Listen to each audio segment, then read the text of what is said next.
Friend Frederick Warburg to Melvin Lasky, 8 October 1958, ESNWRU.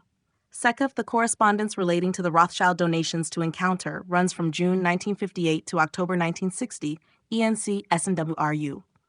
Third, C.D. Jackson to Nelson Rockefeller, 18th of November 1954, CDJ-DDE. 4. Herbert F. Props, American Embassy, London, lack of published material on United Kingdom willingness to modify sovereignty in the interest of collective security, to State Department, 9th of December 1952, SD-Bot CAIG 59/NARA. 5th, Neil Barry, Encounter, London Magazine, February-March 1995. 6th, as head of the Labour Party's International Department in 1948, Denis Healey helped to distribute IRD papers. He also sent regular reports on communist activities in the European Trade Union movement to the department. Later, he acted as an intermediary in introducing useful East European émigrés to IRD officers, IRD FO 1110 PRO, Melvin Lasky to John Hunt, 11th of October 1960, CCF HI. 8th, Michael Josselson to Daniel Bell, 28th of October 1964, MJ Phi RC. 9th, Richard Wollheim quoted in Neil Barry, Op. Cit. Stuart Hampshire, Interview, Oxford, December 1997. Similarly, Isaiah Berlin described Spender's role as lending Encounter its certificate of respectability to the English intelligentsia. 11th of Cass Canfield to Nicholas Nabokov, 23rd of December 1958, CCF HI. The Soviets and the Americans tussled over many revered cultural figures during these years. Responding to what it called the spiritual vandalism of the Soviets when they attempted, in 1952, to exploit the memories of Victor Hugo and Leonardo da Vinci as partisans of the Soviet way of life, the American Committee for Cultural Freedom claimed Hugo and da Vinci as apostles of free culture, to whom the Soviet model would have been repugnant. 12th, Nicholas Nabokov, Bagch. 13, Mary McCarthy to Hannah Arendt, 20th of June 1960, quoted in Carol Brightman, ed. Between Friends. 14, EBID. 15, Congress for Cultural Freedom press release, 1st for July 1959, CCF, CFU. 16th of Macaulay was at the time still a case officer for the Congress and unable to take up his responsibilities at Kenyon. When he accepted Ransom's offer, he had just received the Kenyon Fellowship in Fiction and had already made arrangements to spend that year abroad. By autumn 1959, he still hadn't returned to Kenyon, leaving Ransom feeling mightily fagged out and obliged to keep the home fires burning about 7 weeks after my retirement, waiting for Roby.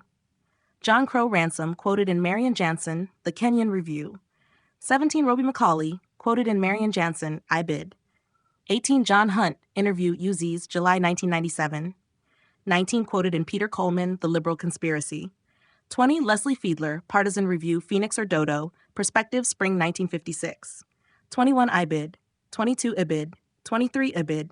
24, Farfield Foundation Annual Report 1962-1963, CCF Shy. 25th of C.D. Jackson to Cord Meyer, 1st November 1957, CDJ-DDE. 26 C.D. Jackson to Daniel Bell and Alan Grover, 12th of November 1957, DDE. 27th, quoted in Edward Lilly, Operations Coordinating Board, to Arthur Vogel, United States Information Service, 9th April 1956, WHO, NSC, DDE. 28. 29th, EBID. 30th of William Phillips to Michael Josselson, 28th of March 1958, CCF Chai. 30 Sidney Hook to Michael Josselson, 8th of December 1959, MJHRC. 32nd of Michael Josselson to Shepard Stone, 12th of January 1968, MJHRC. 33rd Daniel Bell to John Leonard, editor, Sunday Times Book Review, 16th of October 1972, MJHRC. 34 Warburg appears to have been less than energetic in his role as Partisan Review's English distributor, leading the publisher Roger Strauss, in his official capacity as an advisor to Partisan Review, to wonder what the hell you guys are doing about the distributionists that I discussed with your confreres. Roger Strauss to Frederick Warburg, 30th of June 1959, ENC SNW/RU. 35th Irving Kristol to Michael Josselson, 9th of March 1960, CCF Sci.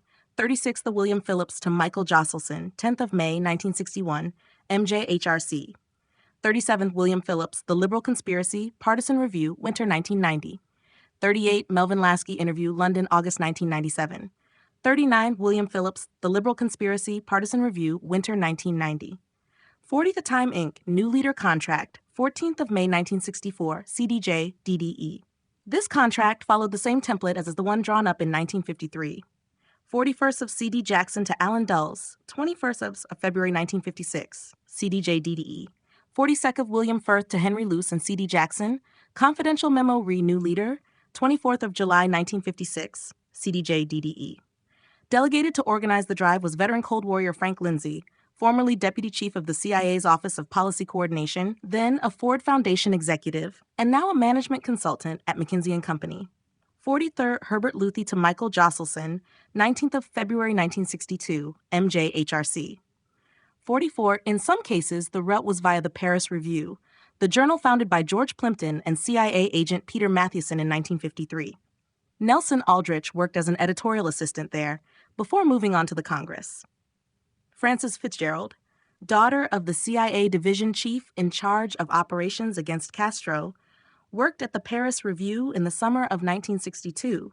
Then, after holidaying with the Wisners in Tangier, graduated to a job in the Congress.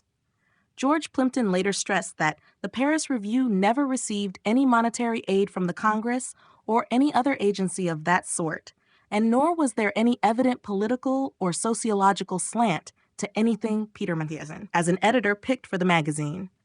Frankly, I must say that I personally would have welcomed funds from the Congress to help keep us afloat. Encounter, Proiv, and other magazines supported by the Congress were superb publications, with no strings attached in terms of what was published that I could ever see. What a shame that these days it's all seen in such an ugly light. Reputations tainted by association with the least of it. I guess we were lucky. George Plimpton, letter to the author, 27th of August, 1997.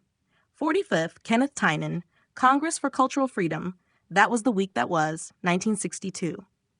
46, Mary Pinchot Meyer was found dead on the towpath of a Washington canal in 1964, murdered in an apparently motiveless attack.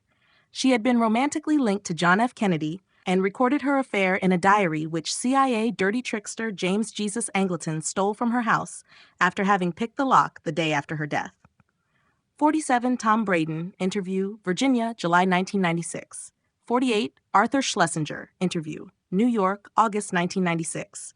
49, John Thompson, telephone interview, August 1996. 50, Diana Josselson, interview, Geneva, March 1997.